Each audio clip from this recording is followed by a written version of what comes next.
우리가 알고 있는 단어들 중에서 따뜻함을 주는 단어, 들으면 참 기분 좋은 단어들이 있죠. 멋있다, 예쁘다, 귀엽다. 우리 옆에 계신 분들하고 이렇게 인사해 보겠습니다. 참 귀여우십니다. 네, 어려우시죠? 그런 단어들이 좀 있죠. 위로, 또 이해, 포용, 관용, 나누어줌, 안아줌, 용서. 셀 수도 없는 긍정적인 단어들이 참 많이 있습니다. 예쁘고 감동적인 단어들이 참 많이 있습니다. 이 모든 단어들을 다 모아서 폴더 안에 넣는다면 여러분들은 그 폴더에 이름을 뭐라고 하시겠어요? 그쵸, 사랑입니다. 사랑밖에 없어요. 그 사랑은 하나님이 우리에게 주신 단어 중에 가장 깊고 크고 넓은 단어입니다. 그 사랑은 아주 중요한 속성이 있어요. 그 사랑은 사람의 언어로 표현될 수 없기에 하나님만이 우리 안에 들어오실 때만이 그것을 형언할 수 있고 나타낼 수 있습니다. 말로 표현은 안 되는데 뭔지 알죠, 우리는? 그 사랑은 속성이, 특징이 분명히 있습니다. 그래서 그것을 우리 함께 나누기를 원합니다. 그 사랑 아주 중요한 속성 첫 번째는, 그 사랑은 하나님이 내 안에 계시다는 증거가 됩니다. 하나님이 내 안에 계시는 증거가 됩니다. 본서의 저자 요한에게는 사랑이라는 말이 너무 중요했습니다. 세상의 모든 단어들만 모았기 때문이죠. 그 단어들이 바로 여기 사랑 안에서 다 파생이 됐기 때문에 그렇습니다.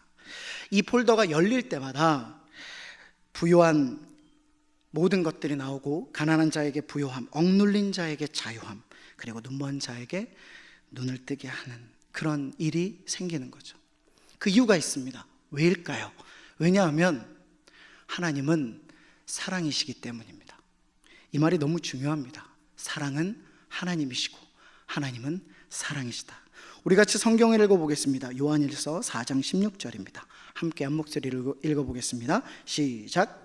하나님이 우리를 사랑하시는 사랑을 우리가 알고 믿었노니 하나님은 사랑이시라. 사랑 안에 거하는 자는 하나님 안에 거하고 하나님도 그의 안에 거하시느니라. 아멘. 그래서 우리가 사랑하는 것은 하나님이 내 안에 계시며 내가 하나님 안에 거한다는 증거라는 겁니다. 증명된 모습입니다. 사도 요한은 그 사랑의 증거가 나타나는 것을 귀납적으로 먼저 얘기하지 않고 나중에 얘기하고 있어요. 14절입니다. 제가 읽어드리겠습니다.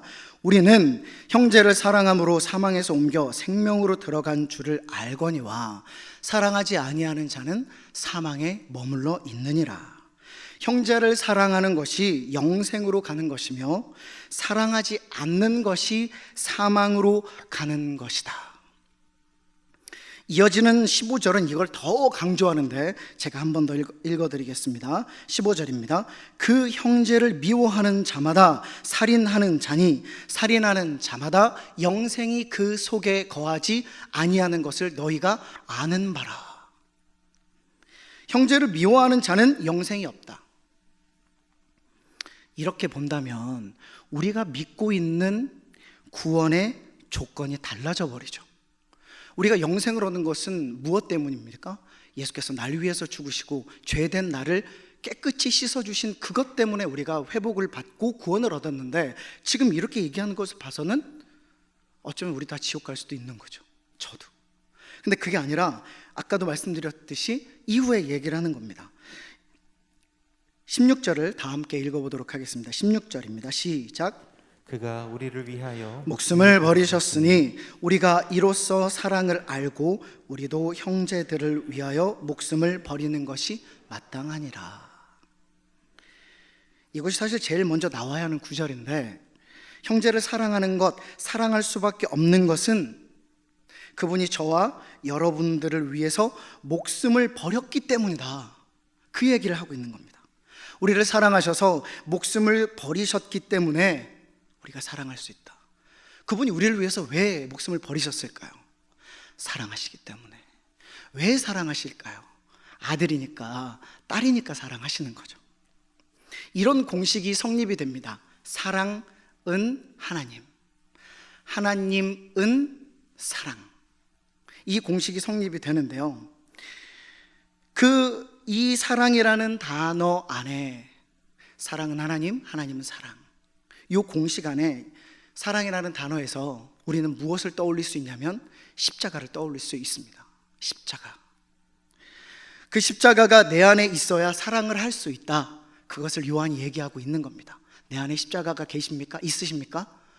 그런데 여기에 작은 공식들이 또 여러 개 존재해요. 수학 시간은 아닙니다. 여러 공식들이 있는데, 십자가를 내 안에 세우려면 가로축과 세로축이 있는데, 이 십자가를 세우기 위한 먼저 된 축은 세로축이에요. 하나님과의 수직적인 사랑이 있는 사람에게서 이것이 성립이 되는 겁니다. 하나님과의 관계, 하나님과의 사랑이 제대로 서 있어야 십자가의 사랑, 첫 번째 축이 완성이 되는 거죠. 하나님에 대한 사랑은 눈물로 찬양하는 것, 그리고 간절히 소리내어 하늘로 우리의 기도를 올려드리는 것이라고 이야기하지 않아요. 뭐라고 이야기하시냐면, 우리 요한복음 14장 21절 같이 한번 읽겠습니다. 요한복음 14장 21절입니다. 시작. 나의 계명을 지키는 자라야 나를 사랑하는 자니 나를 사랑하는 자는 내 아버지께 사랑을 받을 것이요 나도 그를 사랑하여 그에게 나를 나타내리라. 조금 이해가 가십니까? 하나님과의 사랑이 완성이 됐습니다. 수직적인 사랑이 먼저 세워지면 그 다음에 뭐가 세워질 수 있냐면, 나를 품고 있었던 두 팔이 벌려져서 가로축이 된다는 거예요. 그것은, 가로축의 사랑은 우리가 이루어야 된다는 것입니다. 내 이웃을 내 몸과 같이 사랑해라. 이건 자명하고 1 더하기 1보다 더 확실한 공식이에요. 십자가의 사랑이 내 안에 있다. 그래서 형제를 사랑할 수밖에 없다. 먼저 된 세로축이 잘 서 있는 사람은 나를 품고 있지 못하고 두 팔을 벌려 다른 형제를 사랑하게 된다는 것이 지금 요한이 얘기하고 있는 증거라는 것입니다. 제대로 서 있을 때, 그 사랑이 제대로 서 있을 때 우리는 두 팔을 벌릴 수 있어요. 나를 안고 있던 팔을 벌려 가로축의 십자가를 완성할 수 있는 것입니다. 형제를 사랑한다는 것, 그것은 뜯어 말려도 할 수밖에 없는 증거라는 것입니다. 내가 사랑하고 있다면 그것은 하나님이 내 안에 계시다는 증거입니다. 내가 형제를 사랑하는 것. 하지만 반대로 누군가를 아직도 미워하고 있다면 다시금 점검해 보셔야 돼요. 아직도 용서하지 못한다면 점검해 봐야 돼요. 그 사람이 너무 미운데, 진짜 죽을 만큼 미운데 어느 날 와서 미안해, 그 한마디에 다 용서가 되는 사람이 우리라는 거예요. 우리가 극악무도하게 예수님을 배반하고 저주해도 주님 잘못했어요, 용서해 주세요 라는 한마디에 주님 품어주시잖아요. 그 사랑이 우리 안에 십자가의 사랑으로 있다면, 그것이 수직적인 사랑이 바로 세워져서 구원받은 역사가 내 안에 있다면, 가로축의 사랑은 당연히 일어난다. 보여질 수밖에 없다. 내 안에 그것이 드러나고 보여질 수밖에 없다. 이것이 그 증거라는 것입니다. 여러분이 사랑하고 계십니까? 그럼 여러분 안에 하나님이 계시는 거예요. 그런데 그 정도가 궁금합니다. 그냥 어떤 사람이 긍휼히 여겨지고 기도가 나오고 물질을 좀 돕고 싶고 그런 차원이 아니라는 거예요.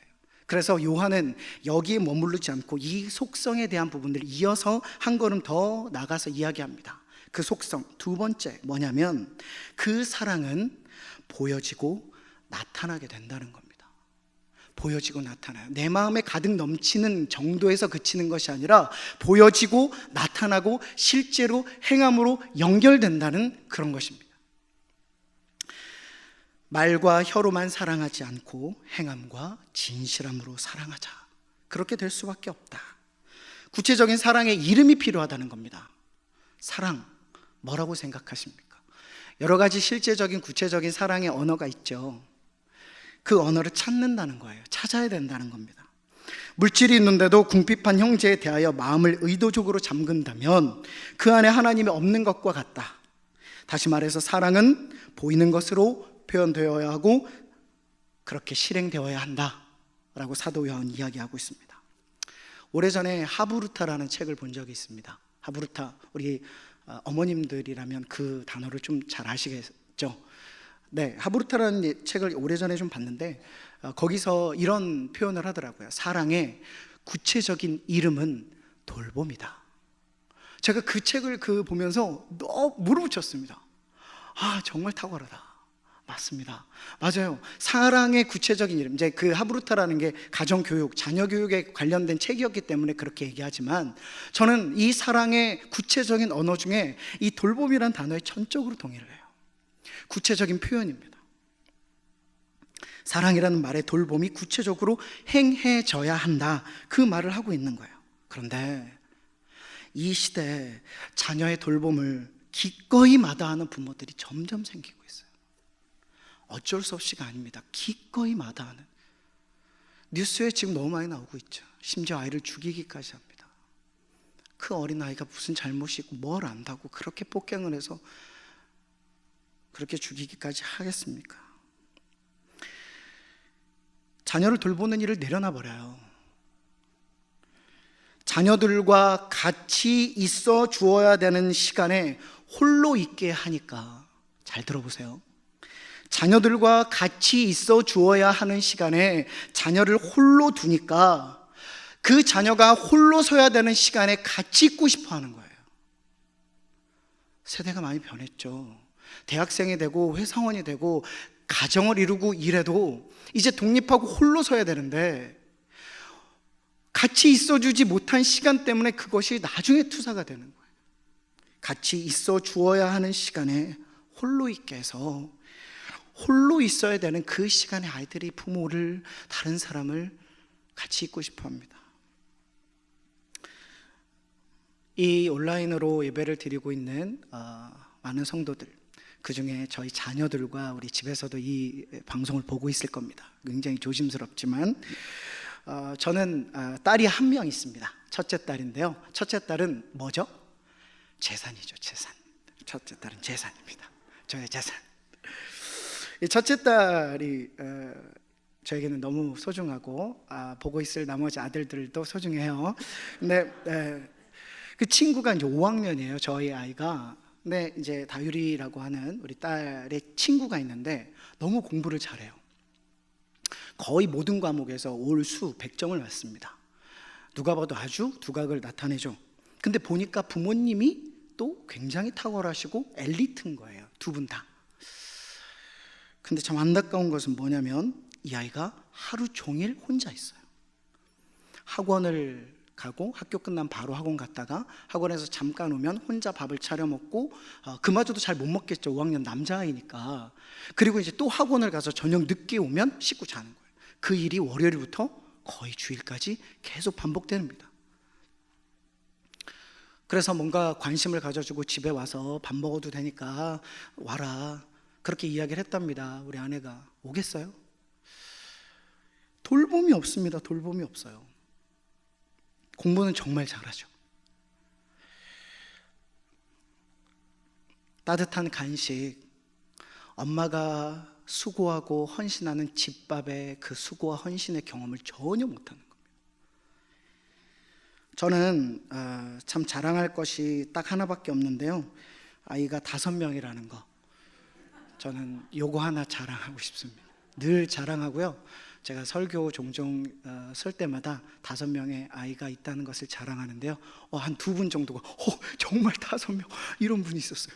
네, 5명 있습니다. 딸 하나에 더 놀라실 거는 나머지는 다 아들이라는 거예요. 네, 내년에 빨리 군대 갔으면 좋겠어요. 네. 근데 이 자녀들이 이 자녀들이 많은 것 때문에 제가 너무 행복한 거죠. 집에서 이렇게 자고 있으면 행복하고, 이 아이들을 이렇게 많이 주셨던 것이 저 자신도 놀랍습니다. 그래서 혹시 나중에 제가 추석이나 명절 때 가까이 이렇게 그 목적지가 같으시면요, 제가 한 아이 정도는 빌려드릴 수 있어요. 그래도 저희 가정은 전용 도로를 탈 수 있습니다. 너무 행복하고 좋은데, 어제 제가 휴무였거든요. 어제 휴무였습니다. 월요일날 당직을 쓰고 하루 종일 이제 휴무를 하고 있는데, 아이들이 아빠가 쉬는 날을 정확히 알아요. 교회를 안 가고 있으니까 잘 알죠. 그럼 아이들이 뭐라고 하냐면, 아빠 유치원에 가기 전에, 학교에 가기 전에 아빠 오늘은 나를 좀 데리러 왔으면 좋겠습니다, 그렇게 이야기를 합니다. 그러면 이 한 명이 아직 젖먹이니까 데리러 가지 않고 4명을 돌아가면서 데리러 가요. 근데 한꺼번에 끝나면 참 좋은데 참 애매하게 한 20분 간격으로 끝납니다. 데리러 갔다가 집에 데려다 주고, 다시 얘를 데리고 형을 데리러 갔다가, 또 갔다가 가방 놓고 2명을 데리고, 그러니까 1명 데리고 와서 2명 데리고 다시 갔다가, 이런 것을 반복하고 학원 데려다 주고, 그날은 픽업으로 정신없는 날이에요. 근데도 쉬는 날 아시겠지만 아빠들은 얼마나 쉬고 싶으세요? TV도 보고 싶고 책도 보고 싶고 놀고 싶고 자고 싶고, 그런데 그렇게 해주는 거죠. 왜요? 그것이 사랑의 구체적인 이름, 돌봄이기 때문에 그렇죠. 이런 아이들이 비단 이렇게 돌봄받지 못하는 아이들이 비단 세상에만 있지 않습니다. 구체적인 사랑의 이름은 모든 관계에서 있습니다. 하지만 이 수고와 헌신이 사라져 가고 있고, 사랑이 아닌 것을 사랑이라고 이야기하는 시대가 됐습니다. 오늘 성경의 말씀처럼 말과 혀로만 사랑한다 하지 않고, 우리가 정말 형제를 위해서 목숨을 버릴 수 있다면 시간도 줄 수 있고, 힘도, 재능도, 기분도, 자존심도, 내가 아끼는 어떤 물건들도, 오랫동안 정리한 자료들도, 그리고 파일들도, 정보들도 주는 거죠. 목사님, 너무 실제적인데요, 현실적이어서 믿음하고 좀 괴리가 있는 것 같아요. 이것이 진짜 기독교입니다. 예수를 믿는 사람들이 실제적 사랑을 말해야 하고 보여주어야 하는 것이 우리의 진리라는 겁니다. 오늘도 그 사랑이 골고다에 서 있는 예수님의 십자가를 닮았으면 좋겠습니다. 어떤 사랑이냐면, 주어도 받으려고 하지 않는 사랑, 기대도 하지 않는 사랑, 받으려고 하지 않고 기대하지 않는 철저히 외면된 사랑, 그리고 그 일이 진짜 막상 닥쳐도 지금처럼 그래 괜찮아 라고 고백하는 사랑. 근데 이 사랑이 세상 가운데 없어진 지 오래죠. 더 심각한 건 교회 안에서도 없어져 가고 있다는 것입니다. 기도만 하지 않고 찾아가는 사랑 되시기를 부탁드립니다. 물질로 섬기고 싶다면 힘에 겹도록 섬기는 그 물질의 섬김이 됐으면 좋겠습니다. C.S. 루이스가 얘기했죠. 물질로 섬기고 헌신하고 섬기는 자비의 정의는 뭐냐면, 내가 무엇인가를 사는 것에 제한을 받을 만큼 힘겹게 해야 한다는 것이 자비와 섬김입니다. 물질의 헌신입니다. 너무 아파서 일어날 힘이 없어도 버티고 일어나는 것은 내 사랑하는 사람들과 자녀들에게만 국한된 일이 되어서는 안 되고, 다른 사람에게도. 왜냐하면 성경은 이런 일은 죄인들도 그같이 한다 라고 이야기하기 때문이에요. 우리에게 맡겨진 목원들, 성도들에게도 해야 합니다. 중요한 시험을 앞두고도 기꺼이 충분한 시간을 내는 것입니다. 가장 바쁠 때 내는 시간이 사랑입니다. 가장 힘들 때 주는 사랑이, 가장 힘들 때 주는 힘이 진짜 사랑입니다. 가장 화가 치밀어 오를 때 기다려주고 참아주는 것이 진짜 사랑입니다. 가장 가난할 때 베풀어주는 것이 진짜 사랑입니다. 가진 것이 5개라면 하나를 주는 것이 아니라 3개를 주는 것이 진짜 사랑이죠. 진짜 더럽고 냄새나고 예의 없는 그런 아이들, 그 아이들을 안아주는 것이 진짜 사랑입니다. 주고 또 주고 더 주어도 감사 인사 한 번 없는 사람에게 또 주고 싶은 마음이 진짜 사랑입니다. 그것이 말과 혀로만 사랑하지 않는 진짜 사랑입니다. 착각하시면 안 됩니다. 죄송합니다. 제가 말씀드리는 건 봉사가 아니에요. 교회 안에서 하는 봉사가 아닙니다. 내가 불가능한 시간에 불가능한 일들을 불가능한 물질로, 불가능한 체력으로 감당하는 것, 실제적인 그런 하나님의 사랑, 말과 혀로만 사랑하지 않는 진짜 사랑은 그런 사랑인 거예요. 내가 할 수 있는 범위 내에서가 아니라 할 수 없는 예수 그리스도의 십자가의 사랑이 내 안에 있다면 그것은 당연히 그렇게 할 수 있게 되는 거죠. 하지만 여전히 우리는 성화되어가고 완성되어가는 과정이기에 때론 넘어지고 잘 안 돼요. 그런데도 그 마음에 여전히 그것을 놓지 않는 불씨가 우리 안에 있다는 겁니다. 오늘 본문을 통해서 이 사도 요한이 또 여기에서 한 걸음 더 나아가 그 속성에 대한 이야기, 마지막입니다. 그 사랑은 하나님 나라를 이루게 합니다. 이루게 됩니다. 23절과 24절의 말씀을 함께 읽도록 하겠습니다. 오늘 본문 23절과 24절입니다. 함께 읽겠습니다. 시작. 그의 계명은 이것이니 곧 그 아들 예수 그리스도의 이름을 믿고 그가 우리에게 주신 계명대로 서로 사랑할 것이니라. 그의 계명을 지키는 자는 주 안에 거하고 주는 그의 안에 거하시나니 우리에게 주신 성령으로 말미암아 그가 우리 안에 거하시는 줄을 우리가 아느니라. 아멘. 내가 주 안에 거하고 그리고 주님께서 내 안에 거하십니다. 쉽게 말하면 그분의 통치 안에 내가 있다는 거죠. 그분의 통치라는 개념은 그분이 왕이고 나는 그분의 백성이라는 거죠. 이걸 뭐라고 하죠? 하나님 나라라고 하는. 그 나라에서는 내 이름이 없어요. 그 나라에서는 오직 예수 이름만 존재합니다. 모든 시민과 모든 국민과 모든 백성에게 붙여진 단 하나의 이름이 있다면 예수예요. 예수로 사는 사람. 그래서 우리를 뭐라고 합니까? 그리스도인. 그리스도를 따라가는 사람. 그게 우리의 이름입니다. 십자가를 지고 따라가는 것. 하나님 보여주신 그 십자가를 들고 마다하지 않고 예수님의 걸음 따라 걸어가는 그 삶이 그리스도인, 그리스도를 따르는 사람. 우리 이름이 그 이름이에요. 그런데 우리가 조금 오해하고 있는 게 있습니다. 뭐냐면 하나님 나라라고 하는 걸 두 글자로 줄이면 천국이라고 해요. 마태복음에서 유난히 많이 표현됐는데 다른 복음서와 서신서들에서는 천국이라는 개념을 하나님 나라라고 더 많이 표현을 합니다. 우리는 천국을 죽어서 가는 곳이라고 생각하는 경우가 너무 많아요.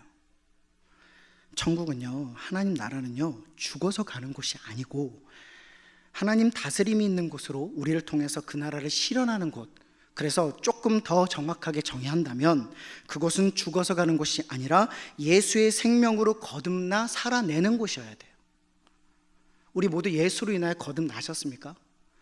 그럼 이 땅이 그 나라가 돼야 된다는 겁니다. 우리가 있는 곳에서 우리를 통해 하나님의 나라가 이루어져야 되는 겁니다.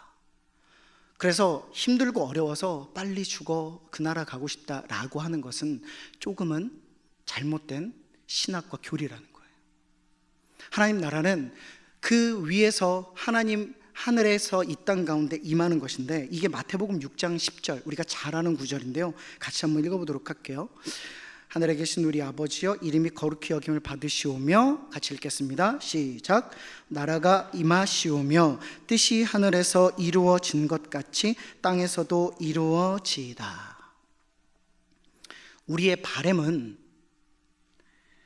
아래서부터 위로 올라가는 것이 아니라 위로부터 아래로 임하는 것이어야 한다는 겁니다.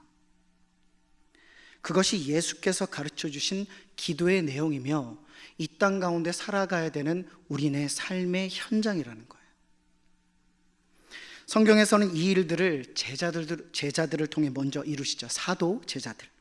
성경에서 제자들이란 따르는 자들이라고 표현하지만 소명이라는 책 혹시 아시나요? 오스기니스가 쓴 책의 말을 좀 빌리자면 제자는 따르지 않으면 안 되는 자들이라고 표현이 됩니다. 이들은 예수의 요구에, 예수님의 요청에, 예수님의 명령에 심사숙고한 다음에 마음을 정하고 그 후에 따를지 말지를 정한 사람들이 아니라는 거예요.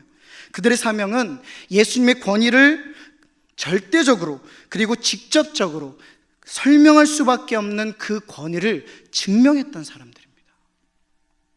쉽게 말하면 이런 거예요. 예수가 전부다. 예수님 한 분이면 전부가 되는 것이다. 모든 것의 이유가 되신다.